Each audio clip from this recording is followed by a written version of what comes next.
સુરતના માંગરોળના વાંકલથી નાંદોલ જતા માર્ગ પર ફરી ધોવાણનું થયું છે।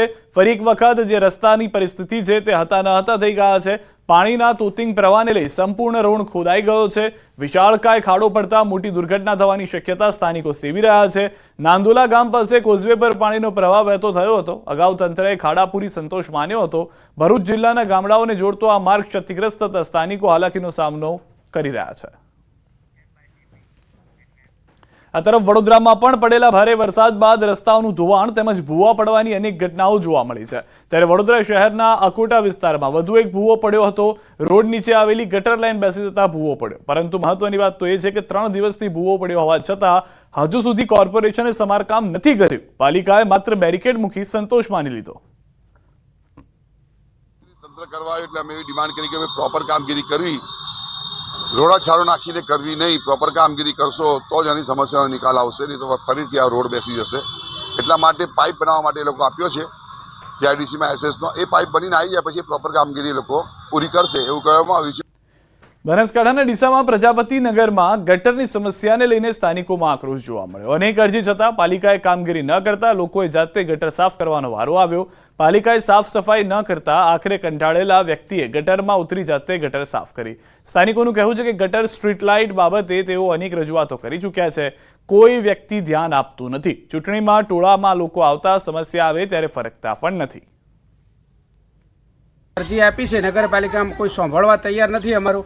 અને આ ભૂગર્ભ ગટર ભરાઈ ગઈ છે, અમારે બહુ તકલીફ પડે છે, કચરો બહુ ભરાઈ ગયો છે, અને જાતે કાઢવો પડે। નગરપાલિકા વેરા વસૂલવામાં તૈયાર છે, નગરપાલિકા વેરા લઈ લે છે, સ્ટ્રીટ લાઇટ બંધ છે, કોઈ સાંભળતું નથી। અમારા કોર્પોરેટર પણ કોઈ સાંભળવા તૈયાર નહીં, વોટ લેવા આવે છે પણ સાંભળવા નથી આવતા। ટેક્સ ભરીએ છીએ, નગરપાલિકાનો વેરો સમયસર ભરાશે, કોઈનું લેણું બાકી નથી, છતાંય અમને કોઈ સુવિધા મળતી નથી।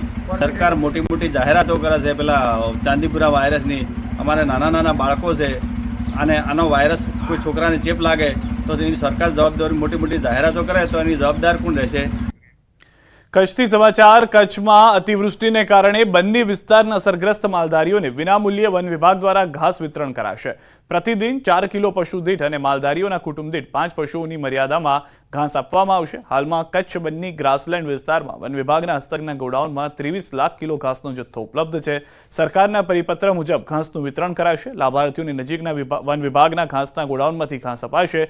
માલધારીઓને ઘાસ કાર્ડ મામલતદાર કચેરીથી સ્થાનિક સરપંચો સાથેના સંપર્ક થકી આપવામાં આવશે। આપણે કુલ 5 પશુની મહત્તમ 5 પશુ એક ઘાસ કાર્ડ દીઠ અને દરરોજના 4 કિલો લેખે એક અઠવાડિયા સુધીનો ઘાસનો જથ્થો, એટલે એક ઘાસ કાર્ડ ઉપર એવું કહી શકીએ કે 140 કિલોગ્રામ ઘાસનો જથ્થો એક સાથે વિતરણ કરવામાં આવશે। જે બી ઘાસ કાર્ડ ઇસ્યુ થશે એ સ્થાનિક નજીકના જે ઘાસ ગોડાઉન છે ત્યાંથી એ ઘાસ વિતરણ કરવામાં આવશે। ગુજરાત કોંગ્રેસના પ્રદેશ પ્રમુખ શક્તિસિંહ ગોહિલે કચ્છની મુલાકાત કરી। ભારે વરસાદથી અસરગ્રસ્ત થયેલા વિસ્તારોની મુલાકાત કરી। કોંગ્રેસના સ્થાનિક અગ્રણીઓ સાથે વાતચીત કરી માહિતી મેળવી। અસરગ્રસ્ત વિસ્તારોમાં લોકોને થયેલ નુકસાન અંગે ચર્ચા કરશે। માંડવી ખાતે રાત્રિ રોકાણ કરી આવતીકાલે અબડાસાની મુલાકાત લેશે। શક્તિસિંહ ગોહિલ કચ્છ જિલ્લામાં થયેલ નુકસાન તેમજ વાસ્તવિક પરિસ્થિતિનો તાગ મેળવી રાજ્ય સરકારને રજૂઆત કરશે।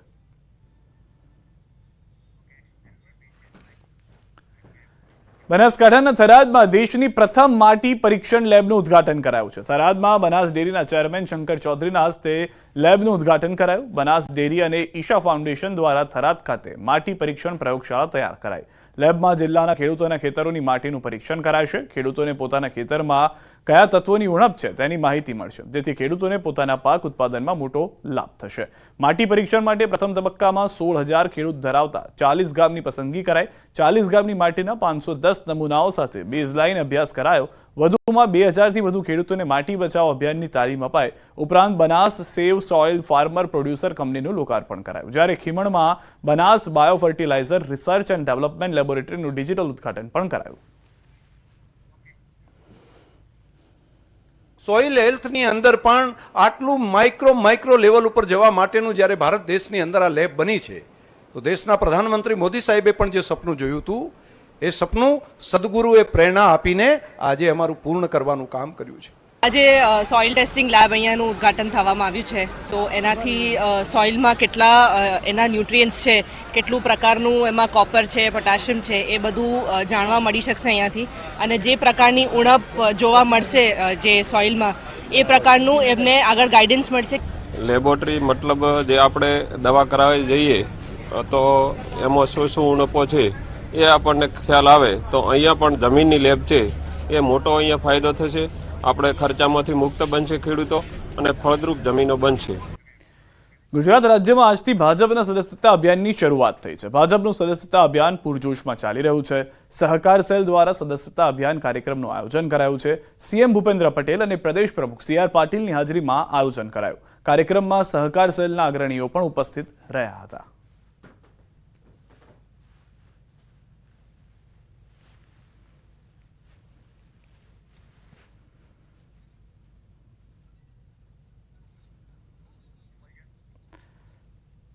પૂરજોશમાં આ સદસ્યતા અભિયાન ચલાવવા માટેના પ્રયાસ ભાજપના તમામ નેતાઓ તરફથી કરવામાં આવી રહ્યા છે. ખુદ મુખ્યમંત્રી પણ તેમાં જોડાયા હતા. પ્રદેશ પ્રમુખ તરીકે CR પાટીલે પણ તેની શરૂઆત કરાવી હતી.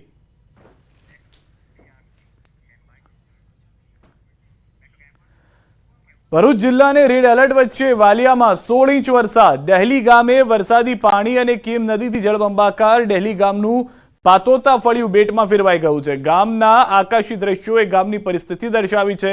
તમામ રસ્તાઓ, તમામ જગ્યા જેટલી છે તે પાણીમાં દબાયેલી જોવા મળી રહી છે. જે 16 ઇંચ વરસાદ વરસી ગયો છે તેને સમગ્ર ગામને પાણી કરી નાખ્યું છે.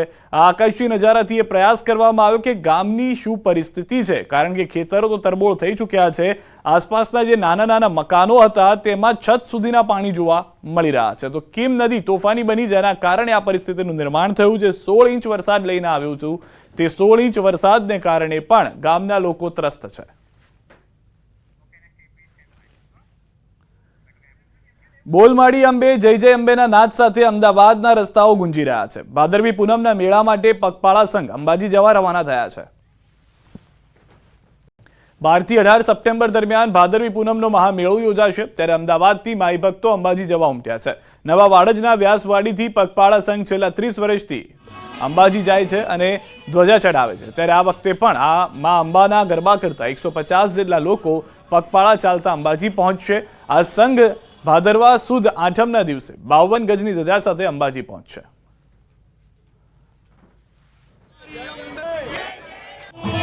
અમદાવાદના નવા વાડજ વિસ્તારથી દર વર્ષે ભાદરવી પૂનમના મેળા પહેલા ખાસ કરીને અંબાજી સંઘ જતો હોય છે, જેનું નામ આપવામાં આવ્યું છે વ્યાસવાડી પગપાળા સંઘ.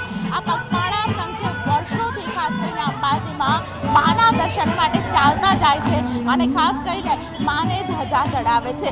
મંદિરમાં પહોંચતાની સાથે એક અલગ જ ઉલ્લાસ અને આનંદ આ સંઘ દ્વારા આપ જોઈ શકો છો. અત્યારે પણ અમદાવાદના RTO વિસ્તારની અંદર તમામમાં ઉલ્લાસ જોવા મળી રહ્યો છે, કારણ કે આજથી આ સંઘ છે એ નીકળ્યો છે અને ખાસ કરીને ભાદરવી પૂનમના મેળા પહેલા આ સંઘ છે તે પહોંચી જશે અંબાજીમાં. શું કહેશો બેન, થાક લાગશે એવું લાગે છે? ના, બિલકુલ નહીં. બિલકુલ નહીં. શું કહેશો, કેટલી શ્રદ્ધા સાથે તમે અહીંયા જોડાયા છો? આ વર્ષે પહેલા વર્ષે આવી છું, પણ બહુ અંદરથી આનંદ બહુ જ છે, ઉમર તો બહુ જ છે. અચ્છા, અને શું મનમાં વિચાર છે? માતાજીને મળશો, મંદિરમાં જશો?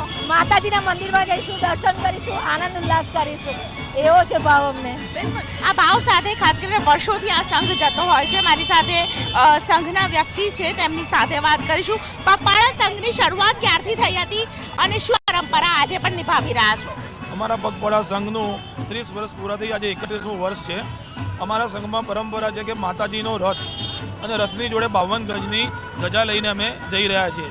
પહેલાં અમે 9મે ધજા ચડાવતા હતા, પણ આ વખતે બહુ ભીડના કારણે અમે 8મે ધજા ચડાવીશું માતાજીના શિખર ઉપર. આજથી તમે શરૂઆત કરી છે, હજુ તો પૂનમને વાર છે, પરંતુ 15 દિવસ પહેલેથી તમે શરૂઆત કરી દીધી છે. ક્યારે પહોંચશો, શું પ્લાનિંગ કર્યું છે?